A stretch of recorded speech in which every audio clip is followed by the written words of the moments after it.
guddiga taakulaynta abaaraha ee gobolka Sool ayaa mar kale baaq u diray dhammaan shacabka ku dhaqan deegaanada Sool Sanaag iyo Cayn iyo sidoo kale qurba joogta u dhalatay goboladani inay ka qayb qaataan sidii loo samata bixin lahaa dadka ay abaaruhu saameeyeen waxayna intaasi ku dareen inay shirkadaha ka shaqeeya gobolka Sool ay ka qayb qaataan abaaraha iyagoo u mahadnaqay shirkado gaar ah oo ka qayb qaatay taakulaynta dadkan ay abaaruhu saameeyeen waxayna shacabka ku dhaqan magaalada Laascaanood isweydiinayaan oo doorkoodii maqan yahay shirkadaha Haas Petroleum iyo sidoo kale shirkadda isgaarsiinta Golis oo iyagu aan ka qayb qaadan taakulaynta abaarahani meelaha ilaa hadda wax ka soo galeen guddiga si dadka dhibaataysan wax loo gaarsiiyo inaanu halkan idinka sheegnaan rabnaa waxa dadka jaaliyadda muxuu ahaa dibadda ku nool ay naga soo gaadhay lacag tiradeedu ay dhan tahay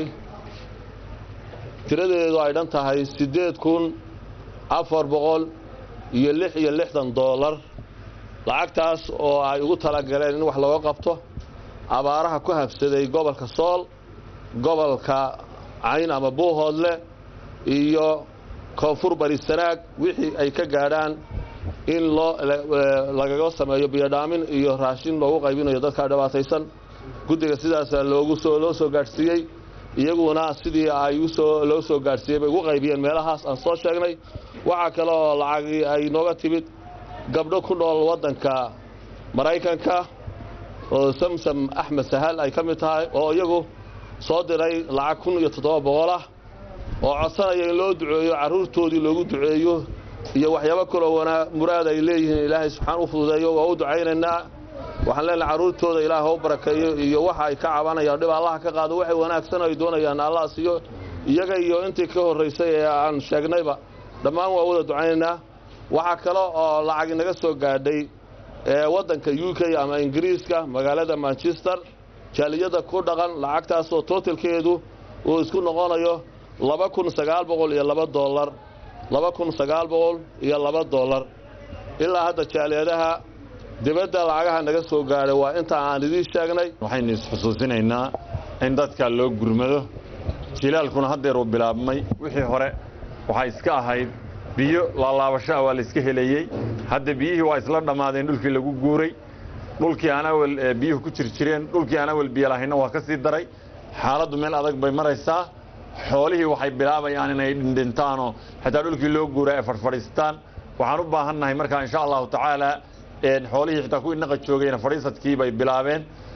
marka waxaynu u baahannahay inaynu naqiina hadda wixii dhirta yar yar ku yaalayna waa dhamaadeen dhulkiina board buu isugu baxay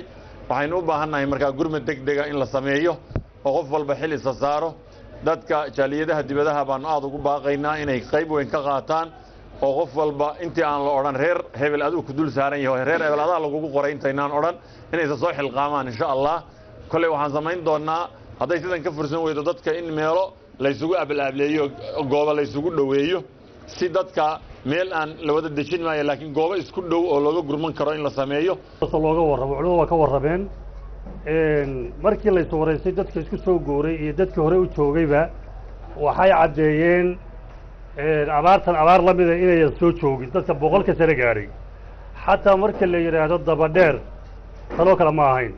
oo abaaruhu waxay ka dhacaan gobolna waa lagu qaxaa maanta Soomaaliya meel ayaan ka dhicin oo abaartaasi ay saabeen ma jirto waxaan u baaqaynaa dadka qurba jooga ee gobolka sidii culimadii hore ay yiraahdeen weli lagama hayo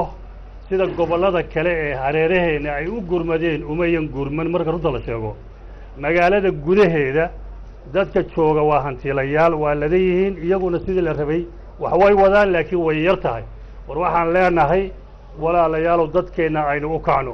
inta ay geeridu imaan oo geeriyo dhicin bil aadan aynu nafteena ka dooro dadka kale ee biyiga jooga waxa ceeb inoogu ah in la yiraahdo tuule heblo waxa u baqti oo dhintay haraad hebel ama hooyo heblaaye hebel ama gabal umushay baa umur raacday biyo la'aan darteed waxa leen inta taas inuu dhicin qurba joogti gobolada la tilmaamayo laydi kama hayo meelaha kale ee Soomaaliya sida ay u gurmadeen ee ay isu gacan qabanayaan lama hayo reer Sool iyo reer Cayn iyo maxaan ku yiraahdaa Sanaagtoona guddigan ayaa sidoo kale u mahadnaqay cid kasta oo ka qayb qaadatay taakulaynta dadkan ay abaaruhu saameeyeen waxayna ilaahay uga baryeen in ajarkada xasanaadka ugu daro iyagoona intaasi ku daray inay xaaladdu marba mar ka dambaysa ay kasii darayso haddaan raxmaadka eebbe imaan samiir siciid bila telefishinka madaxa bannaan ee bulsho laascaanood